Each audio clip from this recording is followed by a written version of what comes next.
Oh my God, it's good to be out, no? Woo! Skinny people, it's good to see you out. I know y'all had to skip a spin class to be here, thank you. Got to be up early for sunrise yoga, I appreciate that.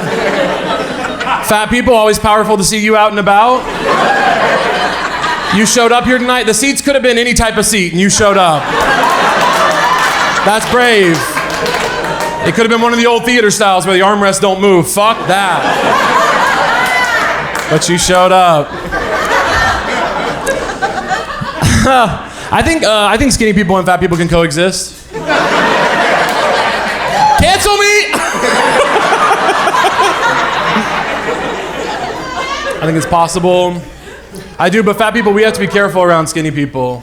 Yeah, you can't talk. If you're a fat person, you can't talk about being active too quick around a skinny person because y'all get too excited. Like as a fat person, I'll be like, I think I'm gonna go on a walk later, and a thin person in the room I've never met will be like, yes, bitch, you don't have to live this way. God damn. Okay. Sounds good. You guys. I was given a gay blowjob recently.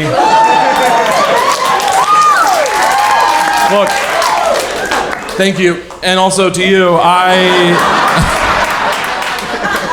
they're not all gay, you know? This guy knows what I'm talking about. They're not all gay, but the way I do it is pinky out, you know what I'm talking about? I bat my eyelashes like a cartoon character, whatever it takes.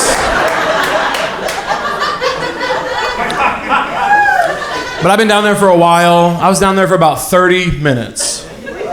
Yeah, goddamn. That's an entire episode of Seinfeld. And I know because we watched an entire episode of Seinfeld. I'm a guy's guy, you know? I'm a guy's guy. I'm not afraid. I do it for the fellas, you know? I was down there for about 30 minutes, and finally I was like, hey, are you close? And he said, I'm on Lexapro. I forgot to tell you I might not come. I said, when were you gonna tell me? I'm about 45 seconds from developing lockjaw. And you're on the coward's drug Lexapro?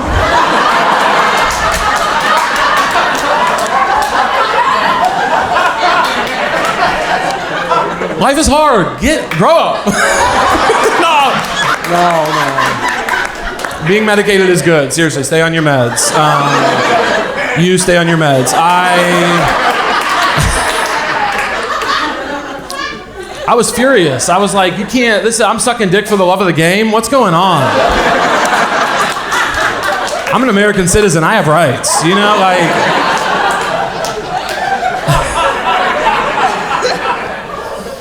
I used to live in Chicago. Anybody from Chicago? Woo! I'm not, most of the fat people in the room, I'm not saying anything, but I'm saying something, you know? I used to live in Chicago. I worked with students for a little bit when I was there, which I should not have been doing. Not for any, I didn't want to like hook up with them or anything. I just, you know, I don't know if I'm a great role model. I worked with kids. My favorite kids were the ones who were always getting in trouble, the ones who broke the rules. I thought they were cool as hell. I was like, fight the power. Ultimately, I was the power, but I still, you know, I love those kids.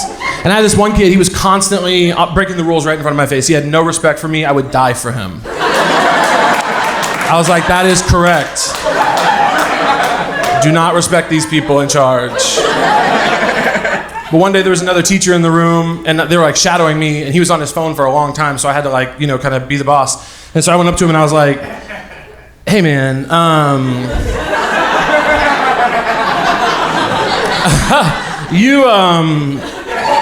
you know that I don't even care about shit like this. But, you know, why don't you put that phone away for me, all right? And he said back to me in a completely quiet classroom, probably the loudest I've ever heard anybody say anything, fuck you, Rosie O'Donnell.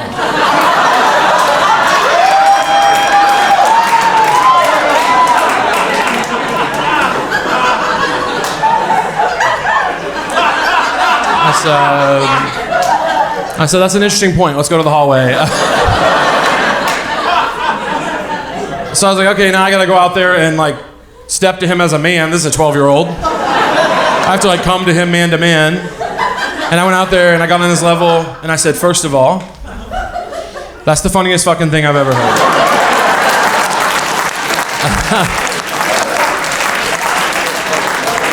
Yeah, you nailed it. Fat, white, gay.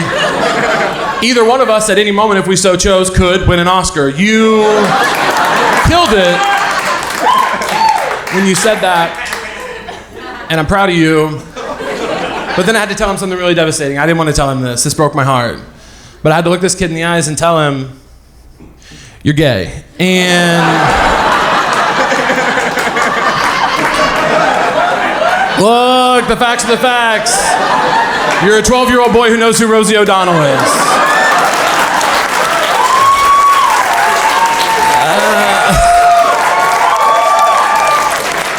You know, it is what it is. Only gay people know who Rosie O'Donnell is, buddy. And that broke my heart. I didn't want to tell him that. Because I think you guys will all agree, being gay is over, dog. It's over. It's over. It's been over since Glee, the television program Glee. Ruined it. It's over. It's not cool anymore. Being non-binary is cool. What are they? You can't pin them down. That's cool. Being non-binary is the new being gay is the new being straight, we haven't seen it since about 2015, have we? Not a confirmed case, we've heard rumors. There's been underground whisperings, but we haven't seen it. And of course, being bisexual is the new being Italian.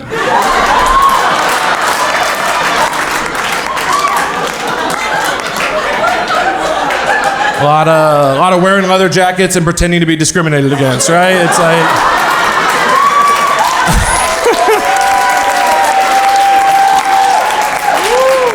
Everybody hates me. Nobody thinks of you.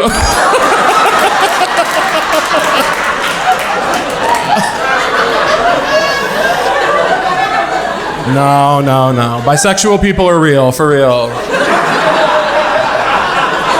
Maybe, I don't... You know, I haven't been convinced. I got picked on a lot growing up. It's fine.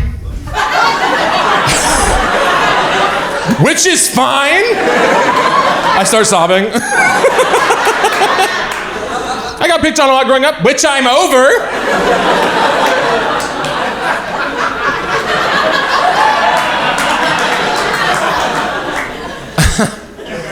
There's just one kid who picked on me constantly. His name was Jimmy. You guys can look him up. And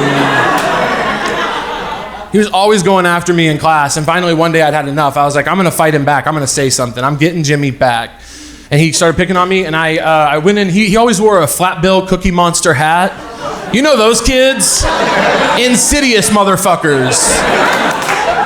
Malevolent. Cookie Monster sleep pants to gym class. Get the hell... If y'all don't find some jeans. So I went in on the hat. It's the only thing I could find. I said, you know what, Jimmy? Everyone hates the hat. The hat's fucking ugly. You probably got the hat from Walmart, which is classist, but we live and we learn. We live and we learn. I was poor. I could say it at the time. Not anymore, though. You know what I'm talking about. No. What if I like brought a helicopter here? After the set, no. I went in on the hat. It was crazy. I got him. Everyone was quiet. Nobody clapped for me, but that was the energy in the room. Everybody was proud of me. They saw themselves in me that day, I think. But later, my teacher found out that I did this, and she pulled me aside, and she said, you know, and it's one of those conversations I'll never forget in my whole life. She said, Caleb, you have a different life than Jimmy does. You know, you're good with people, and Jimmy has actually a really bad home life. And I didn't know that. And she said, you know, we can't just fly off the rails anytime someone upsets us. And that really struck me. I remember standing there in front of her and thinking, God, I wish you had told me that sooner. I just did 5 minutes on the hat.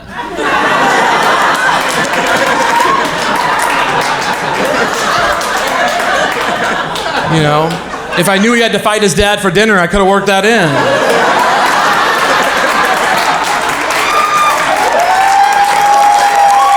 Thank you guys so much. That's my time.